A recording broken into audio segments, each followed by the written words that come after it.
Иш-чаранын алдында мамлекет башчысы Садыр Жапаровду Казакстандын президенти Касым-Жомарт Токаев тосуп алды. Делегация башчылары саламдашуу ази менен жана биргелешип сүрөткө түшкөндөн кийин саммитке катышуу үчүн залга түштү.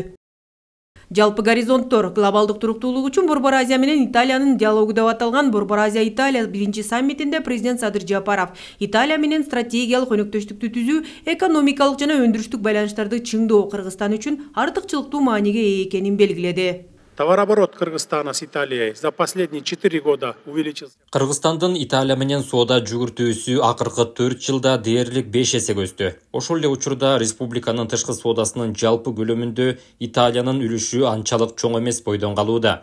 Биздин италиялык өнөктөштөр менен иштеше турган багыттарыбыз бар деп ойлойм. Кыргызстан чет элдик инвесторлор үчүн жагымдуу шарттарды түзүп, экономиканы активдүү өнүктүрүүдө.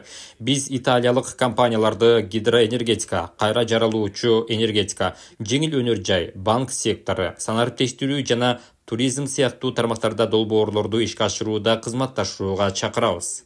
Президент Италия жана Европа бирлигинин өлкөлөрү менен соода-экономикалык байланыштарды чыңдоо үчүн транспорт тармагындагы жигердүү кызматташуунун маанилүүлүгүн да белгилеп өттү. Для развития торгово-экономических связей Кыргызстан транспорт инфраструктурасын, анын ичинде чыгыш менен батышты байланыштырган эл аралык коридорлорду өнүктүрүүгө өзгөчө маани берет. Ошентип 2024 жылдын декабрында Кытай, Кыргызстан, Өзбекстан темир жолунун курулушу башталды. Бул Азиядан Европага жүктөрдү жеткирүү мөөнөтүн 10 күнгө чейин кыскартат. Долбоорго салынган жалпы инвестициянын көлөмү 8 миллиард АКШ долларын түзөт. Биз Италия менен заманбап логистикалык чынжырчаларды модернизациялоо, санариптик чечимдерди ишке ашыруу жана натыйжалуу жеткирүү жолдорун түзүү маселелеринде кызматташууга даярбыз. Мамлекет башчысы Садыр Жапаров Кыргызстанда энергиянын кайра жаралуучу булактарын өнүктүрүүгө, анын ичинде гидро жана күн энергетикасы тармагындагы ири долбоорлорго өзгөчө көңүл буруп, жашыл долбоорлорду ишке ашыруу үчүн италиялык тажрыйбаны жана технологияларды тартууга кызыктарлык билдирди. Президент ошондой эле климаттын өзгөрүшүнө жана антропогендик таасирге байланыштуу акыркы 1,5 кылымда суунун деңгээли кыйла азайган Ысык көл көлүнүн абалына тынчсыздануусун билдирди. Вопрос о сохранении благоприятного экологического состояния нашей жемчужины озеро Ысык-Көл. 1854 жылдан бери Ысык көлдөгү суунун деңгээли дээрлик 14 метрге төмөндөп, суунун бетинин аянты бир топ кичирейип, суунун көлөмү азайып кеткен.